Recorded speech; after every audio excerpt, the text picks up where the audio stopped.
Derek Overstreet, founder of the New Millennium Group. We're a financial planning firm. We have advisors standing by right now to take your call. 888-999-6370. The reason you're going to want to call is we're going to help you retire 3 to 5 years before you thought possible. The way we do this is by putting together a step-by-step plan. So if you're one of those people listening and you'd like a plan in writing, give us a call at 888-999-6370. That's 888-999-6370, or go to utahsfinancialplanner.com. Some of the most meaningful jewelry you own isn't new. It's inherited. A ring from a grandmother, a necklace full of memories, but no longer your style. Duke's Jewelers reimagines family heirlooms into custom pieces you'll actually wear and love. Working one-on-one, Duke's designers honor the original story while creating something fresh and modern. Don't let meaningful jewelry sit unused. Let it live on beautifully. Visit Duke's Jewelers in Springville or online at dukesjewelers.com, where old stories become new treasures. All right, we got Mitch Harper joining us now, insider covering BYU for KSLSports.com. Mitch, good morning. Hey, good morning, DJ. Happy to be on.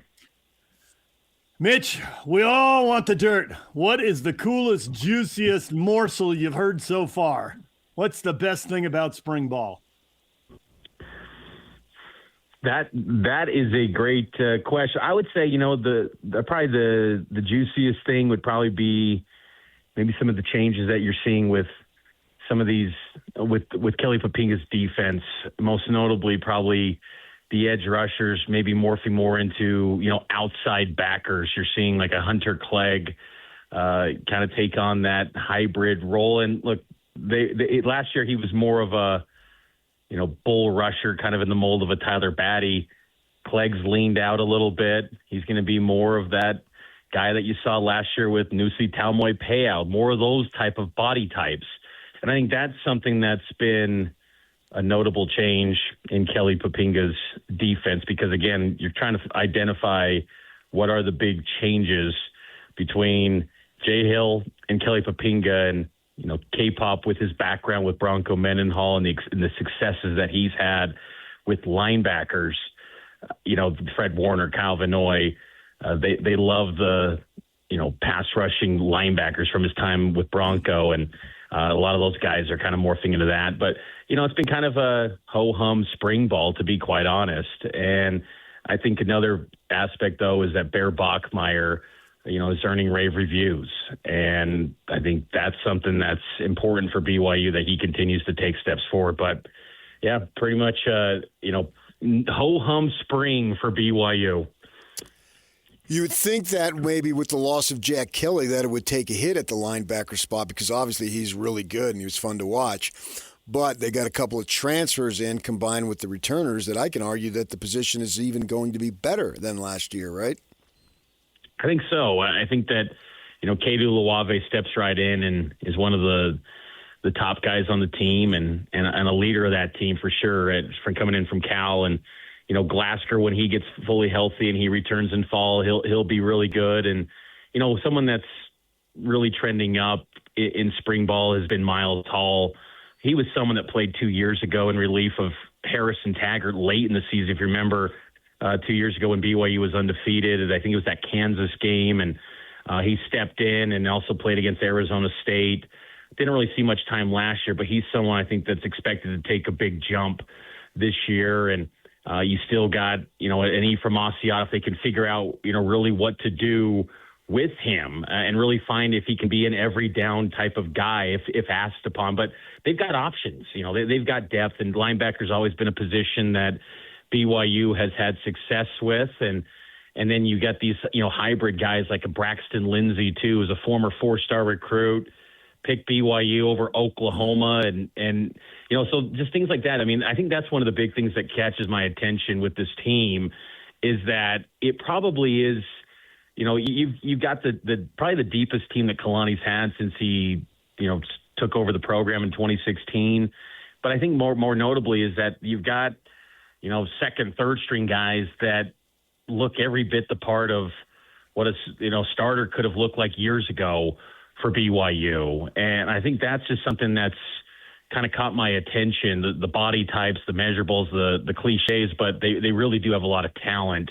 And even Fesi Sitake told me with, the wide receiver position is that they feel confident that they've got 12 guys that could play, and he wants to see the best emerge in this spring ball. And that's where you're seeing, a lot of buzz for a true freshman, Legend Glasgow, getting run. So they feel like anyone that steps foot into the program, they're expected to contribute right away. Whereas before, the thought early in Kalani's tenure was sign them, send them on a mission, then gray shirt them, then red shirt them. And 4 years have gone by and you haven't seen these guys do a thing. And then you think, well, that was a recruiting miss. Those guys have done nothing. And a lot of the players that were in their same recruiting cycle have already moved on in other programs. So I think their numbers are in a great spot.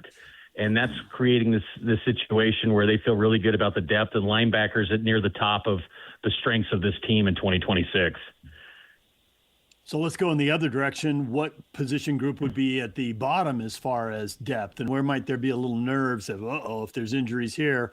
What position group would that be, and why is it running back?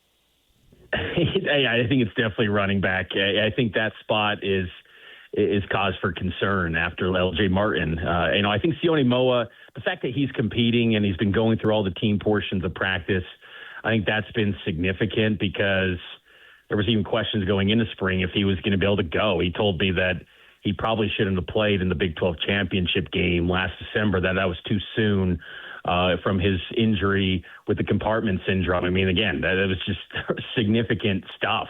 And the fact that he's playing and that they still believed in him and that he's worked his way back, I think that's significant because if he's healthy, he can be a valuable RB2. He's probably a more dynamic, this overall athlete than maybe even LJ, but LJ is just so productive and he's going to be an elite player for BYU this year. But after that, I think there's a lot of questions at that running back spot. Devon Eka, another true freshman from Lehigh, he'll be probably in the mix as well. But I think on another position that's kind of thin a little bit is cornerback. They've got Evan Johnson and Trey Alexander.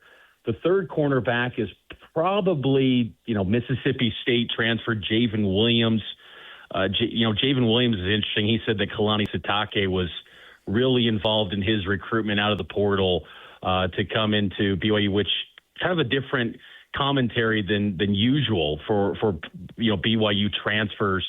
Kalani was heavily involved in that one, but I think that's the spot where if Johnson or Alexander go down, I think that one could get kind of thin too. They like some of the young guys, but again, everyone behind those two pretty much unproven, and that's a little bit concerning at that spot. Who's backing up the Grizzly Bear at quarterback? I'd expect it's Trayson Bourguet, but I'll admit, Aaron Roderick still doesn't just emphatically say it. It kind of leaves the door open, which is kind of interesting commentary when he was asked about that backup spot between Trayson Bourguet and Enoch Watson. There's no spring portal anymore, A-Rod, so just no one can poach your guys. And look, maybe someone can always find a roundabout way to get out and leave a team, but yep. but didn't he address Trayson that? Bourguet. I think he addressed that at the very first availability he had. Obviously Jake Retzlaff, he found a path. So there's no portal in a formal sense, but there is a way. If there's a will, there's a way. Yeah, there always is. The walk-on side of things, you can always find some sort of path, even though the NCAA seems to be trying to have a shallow attempt to try to threaten, we'll take away budgets and football, suspend coaches for 6 games or something. So we'll see if that can actually work. But Bourguet is probably the guy. I do think Enoch Watson from Arizona, the true freshman, is interesting. He's got a really good arm, and I think as far as maybe give you more confidence as playmaking ability, I think you'd like Watson a little bit more. But I think Bourguet is probably the safer bet because if you did have to turn to that QB2, I think Bourguet's, he's done a nice job with the offense. He knows the offense, and he was someone too that, as far as a recruit, his dad is like one of the founders of 7-on-7 football. It's a football family down in Arizona, the Bourguets, and I think he'd be a solid player for BYU, but it's just been interesting because A-Rod has never committed saying like Bourget is number 2. In fact, when he was a high school recruit, BYU really didn't commit to him. They kind of backed off. He was heavily interested in BYU as a recruit. Instead, he goes and gets a scholarship at Western Michigan, and then he goes into the portal and picks BYU as a walk-on. This guy loves BYU, and I don't think you just reward someone because he's always shown up and wants to be there, but I think that he would be okay. He's going into his 3rd year in the program, and I think he's probably the guy that you'd turn to because of that knowledge of the offense. Probably give him the QB2 nod. Meet Christine. She loves shopping, and this is the sound of fashion overload. Too many fabulous things, not enough space. So Christine started selling with The RealReal. I've always loved collecting designer pieces. Gucci bags, Prada heels. But my style keeps evolving. Selling with The RealReal?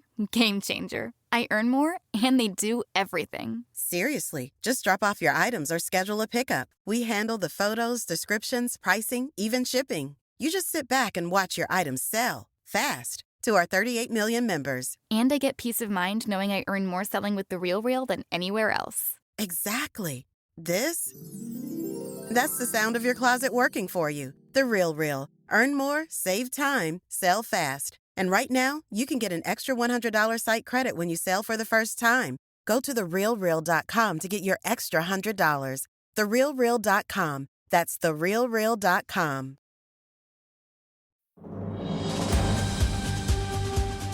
This episode is brought to you by Progressive Insurance. Fiscally responsible, financial geniuses, monetary magicians. These are things people say about drivers who switch their car insurance to Progressive and save hundreds. Because Progressive offers discounts for paying in full, owning a home, and more. Plus, you can count on their great customer service to help you when you need it, so your dollar goes a long way. Visit Progressive.com to see if you could save on car insurance. Progressive Casualty Insurance Company and Affiliates. Potential savings will vary. Not available in all states or situations.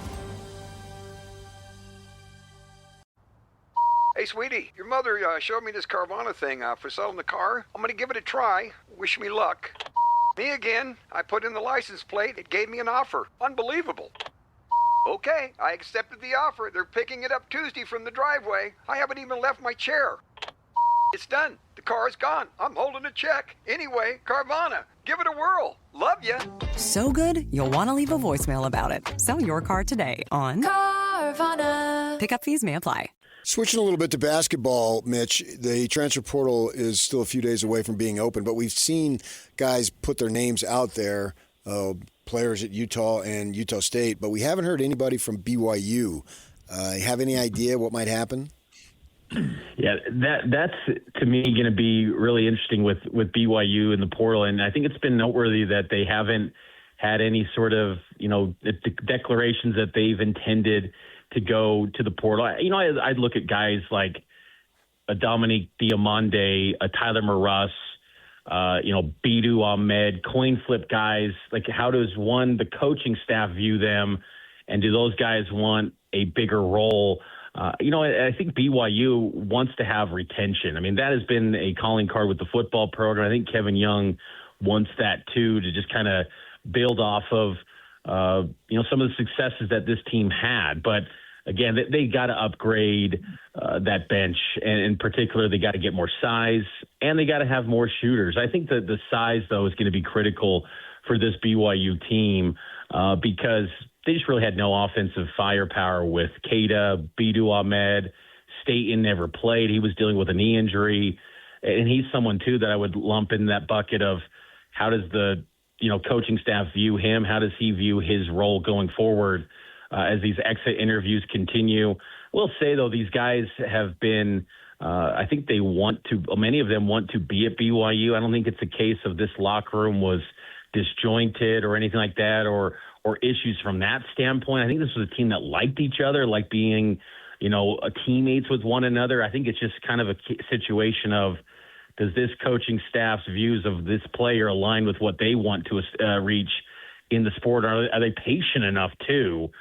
Because also when with the rev share, even though many teams are blowing past the rev share allotments with the College Sports Commission, BYU is still going to try to adhere to rules as much as they can. Like, they're going to find ways to get a heavily resourced roster, but still, I think they're going to try to play within the confines of that rev share budget. So by that sense, this is the first true portal cycle where that's in play. Last year, it was forecasted what the rev share allotment was going to be, but it was never in place. This is the first offseason where that's a thing. So that could cause maybe the total allotment designated to the roster being a little bit less than what it was last season with a star like AJ on board. Yeah, that doesn't that make you a little nervous though? I mean, and there's probably three groups of schools here. There's a group of schools that's going to blow right by that number. They are going to blow right by it. It's not a rule. They didn't sign the agreement. They're not living by it. We want to win. We're going to spend more money. That's one group of schools. There's a group of schools that doesn't have the money. So of course they're going to say they're going to live by it because you're in the Big Sky or the Big West, whoever, you don't have the money. But for the schools that could have the money, that's a little risky to say we're going to play by these rules when you know full well you're going to be on the court competing with teams that are not playing by those rules. I get why you want to say that and you want to be the school that follows the rules, but it looks like you're putting yourself at a massive disadvantage. And if people didn't sign the rules, it doesn't feel like they're cheating. They looked at it and said, no, I don't want to do it. They were up front. Can you really play by a different set of rules than the other power brokers when you want to be one of the power brokers?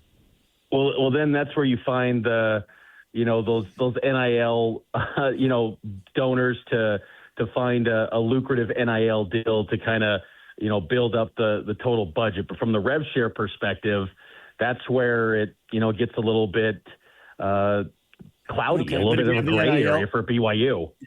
But the total spend then can go through the roof because you're covering it with NIL. Which is what I assume the top of the Big Ten and the top of the Big 12 and the top of the SEC are all going to do in basketball. No question. I think that's where this is a little bit of a different offseason from the roster building, because a lot of that roster construction, football and basketball, you saw even with football, some commits making their declarations known before, I think it was June 1st, or that was kind of like when the rev share went into effect. So a lot of players were committing early. So if you just had to guess, counting recruits, how many new guys do you think would be on the team next season? I'd say, so let's say you look at, you got Bruce Branch, he's coming in, and then you've also got Dean Rickard also arriving. Those will be two high school players. I think from there, you focus solely on the portal. I think you get to about 6 guys. I think you need, about 4 portal guys to step right in and contribute. And, I think that's because you watched last night too with the McDonald's All-American game with Bruce Branch. He showed some flashes. He's a talented player, but I don't think anyone in this freshman class for this cycle pops the same way like Darren Peterson, AJ, Cameron Boozer did with the McDonald's All-American game last year. There was no one that just said, wow, this guy's going to take over college basketball like those guys. You just felt like they had that ability in them from day one to be carrying the program. Bruce Branch is only 17 years old.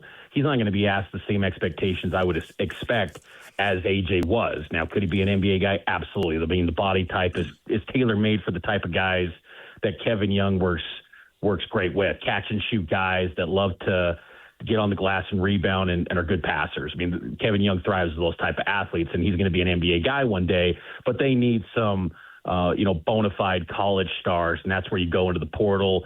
Ideally, guys that can shoot, and those are everyone's coveting those guys that are big guys that can shoot the basketball and extend out defenses. So I think, though, that's where BYU, the thing about them is that with their staff, they have a recruiting department where they are throughout an entire season. If a certain player hits the portal, they're going to identify and target that guy. They build out a board of kind of their potential, portal targets, as many of these Power 4 programs. So there's a strategy. And when those names hit the portal, April 7th officially, then it's go time. But as we know, I mean, behind the scenes, it's all, coming together right now to the point where I wouldn't be shocked if we see moves happening, like 12:01 a.m. on April 7th, like we did back in the day with NBA free agency. Yeah. So it could be pretty wild, I would expect.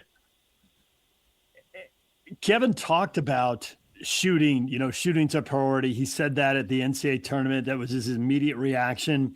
But when he steps back more and he looks at the whole season, looks at all the numbers, is he going to emphasize defense more? Because I'm seeing I got the defensive rating numbers in front of me. Arizona, Houston, Iowa State, all top 10 in the country. They're elite teams. BYU is 9th in the conference in defensive rating, and I think it's like 59th nationally. Like, they have got to get better defensively if they're going to get where they want to go. I totally believe that. I haven't heard him talk about it. It doesn't mean he isn't prioritizing it. What do you know? What do you think? Yeah, I mean, I think offense is always going to be priority number one, I think, for Kevin Young. And honestly, I mean, I think that if BYU could somehow, with an adjusted efficiency defense, in those advanced metrics, maybe get top 25, that would be a perfect world. But I think ultimately still you got to put the ball in the hole. Like even that Arizona game in the Sweet 16 against Arkansas, they gave up more than 80, but they put up 109. And BYU's, I think, they feel like personnel-wise this past year, they had that type of team. And even with their squad that reached the Sweet 16, they gave up 110. I think this year's team did get better in certain stretches defensively in the non-conference in particular than that first year under Kevin Young. But I think, in the latter stages of Big 12 play and in the postseason, it became a mess. And I think what was frustrating, I think, this year for this year too, was just they just seemed confused the entire season. Even in the NCAA tournament against Texas, there were just these defensive lapses that you would have thought would be happening in November, and it's happening with the season on the line. I think that defense will obviously they feel optimistic they can be better on that end, but I think still Kevin Young, his DNA is offense, and BYU is always going to be wired to be elite on the offensive end. And even though I don't think their offense was necessarily better this year, the way it was operating because of so much on ISO and relying on age, and they weren't spreading it around like they did in year one as much because they just didn't have the guys that consistently rely on. But I think that's just kind of who Kevin Young is. He's going to field teams that have a starting, where they could be a top 10 offense. And then defense, if they could get, have a breakthrough year where it's, top 25, top 30 in advanced metrics, then they're playing with something. They could make a run and go do the thing. But I think, having a little bit more fit size would help that cause naturally to pair up with what should always be a good offensive attack under Kevin Young. Mitch, we'll leave it right there for now. We appreciate it. Thanks for coming on and talking football and basketball with us. You bet, guys. Take care. There's a BYU insider for KSL Sports, Mitch Harper. You can check him out at kslsports.com. He's got a lot of videos up on YouTube. And, of course, he joins us here periodically on the show as well. Everything you missed in this show coming up next. Stay with us. Make game day yours. Tickets, food and drinks, stats, and streaming. Everything you need is in the Utah Mammoth app. Download today and make game night easy. Download on both Android and iPhone. Just top. Hey, sweetie, your mother showed me this Carvana thing for selling the car. I'm going to give it a try. Wish me luck. Me again. I put in the license plate. It gave me an offer. Unbelievable. Okay, I accepted the offer. They're picking it up Tuesday from the driveway. I haven't even left my chair. It's done. The car's gone. I'm holding a check. Anyway, Carvana, give it a whirl. Love ya. So good, you'll want to leave a voicemail about it. Sell your car today on Carvana. Pickup fees may apply.